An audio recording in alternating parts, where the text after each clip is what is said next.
Hi നമസ്കാരം girls. ഇന്ന് നമ്മൾ സോഷ്യൽ മീഡിയ വഴി ട്രോൾ ചെയ്തുകൊണ്ടിരിക്കുന്ന ഒരു ചേച്ചിയുണ്ട്. ശാസ്ത്രജ്ഞയാകാൻ കൊതിച്ച മിടുക്കി പെൺകുട്ടി എങ്ങനെ സോഷ്യൽ മീഡിയയുടെ പരിഹാസപാത്രമായി നമുക്ക് നോക്കാം.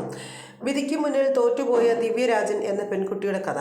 പന്തളം NSS കോളേജിൽ നിന്ന് BA പൊളിറ്റിക്സ് ബിരുദധാരിയായ മിടുക്കി ദിവ്യരാജൻ എന്ന സാധാരണ സ്ത്രീയിൽ നിന്ന് ഇന്ന് നമ്മൾ കാണുന്ന നാഗ സൈരേന്ദ്രിയിലേക്കുള്ള ദൂരം നിറയെ കണ്ണുനീരിൻ്റെയും കഷ്ടപ്പാടിൻ്റെയും ആയിരുന്നു. ദിവ്യരാജൻ എന്ന വിദ്യാർത്ഥിക്ക് കുട്ടിക്കാലം മുതൽക്കേ ശാസ്ത്രജ്ഞയാകാൻ വലിയ ആഗ്രഹമുണ്ടായിരുന്നു. അത് അവരുടെ പല സ്വപ്നങ്ങളിൽ ഒന്നായിരുന്നു. ശാസ്ത്രജ്ഞയെ, സിനിമാ നടി, ചിത്രകാരി, ശില്പി എന്നിങ്ങനെ BA പൊളിറ്റിക്സ് ചേർന്ന ശേഷം മറ്റ് വിഷയങ്ങൾ പഠിക്കാനായിരുന്നു അവർക്ക് താല്പര്യം. ഒരുപാട് സ്വപ്നങ്ങളുണ്ടായിരുന്നു ആ പെൺകുട്ടിക്കും. പക്ഷേ ജീവിതം കരുതി വെച്ചത് ദാരിദ്ര്യവും കഷ്ടപ്പാടുകളും മാത്രമായിരുന്നു. വിശപ്പടക്കാനും പിടിച്ചു നിൽക്കാനും വേണ്ടി അവർ ചെയ്യാത്ത ജോലികളില്ല. പാടത്തെ കൊയ്ത്തുപണി മുതൽ വക്കീൽ ഗുമസ്തപ്പണി വരെ. ഒടുവിൽ ജീവിതത്തിൻ്റെ ഭാരവും സാഹചര്യങ്ങളുടെ സമ്മർദ്ദവും ആ മനസ്സിൻ്റെ താളം തെറ്റിച്ചപ്പോൾ സമൂഹം അവർക്കൊരു പേരിട്ടു: കോമാളി. അതാണല്ലോ സമൂഹത്തിന് ചെയ്യാൻ സാധിക്കുക.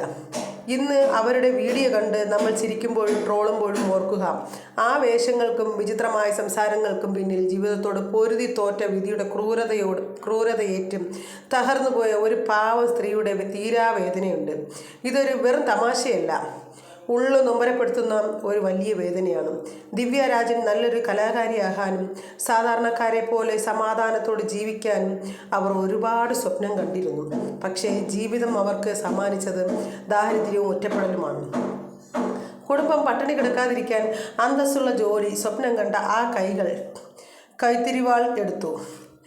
വയൽ വരമ്പുകളിൽ വെയിലും മഴയുമേറ്റ് അവർ കഠിനാധ്വാനം ചെയ്തു. അഡ്വക്കേറ്റ്, ക്ലർക്ക്, തയ്യൽക്കാരി, മെഴുകുതിരി തൊഴിലാളി, ഈ വേഷങ്ങൾക്കെല്ലാം പിന്നിൽ സ്വപ്നം തകർന്നുപോയ ഒരു സ്ത്രീയുടെ ദയനീയമായ മുഖമുണ്ട്.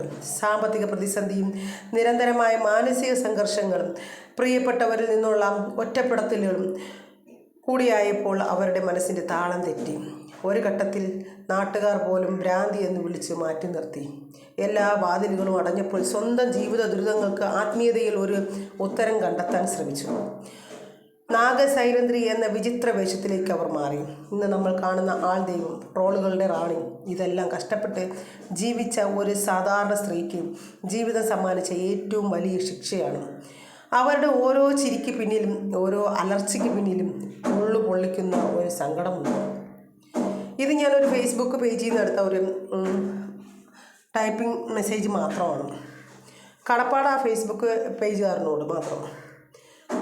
ഇതിപ്പോൾ ഇവിടെ വായിച്ച് ഇത് ഇങ്ങനെ നിങ്ങളെ കേൾപ്പിക്കാൻ കാരണം കൂടി മറ്റൊന്നാണ്. നമ്മളെ ഇത് വന്നിട്ട് നമ്മുടെ നാഗസൈരേന്ദ്രിയുടെ മാത്രം പ്രശ്നമല്ല, ജീവിതത്തിൽ പല സ്ത്രീകളും അനുഭവിച്ചു വരുന്ന ഒരു പ്രശ്നം കൂടിയാണിത്. പല സ്ത്രീകളും ഇന്ന് വഴി തെറ്റി അല്ലെങ്കിൽ വഴിയോരങ്ങളിൽ ജീവിച്ചു പോകുന്നുണ്ട് എന്നുണ്ടെങ്കിൽ അവർക്കും അതിനായിട്ടുള്ള കഥകളുണ്ട്.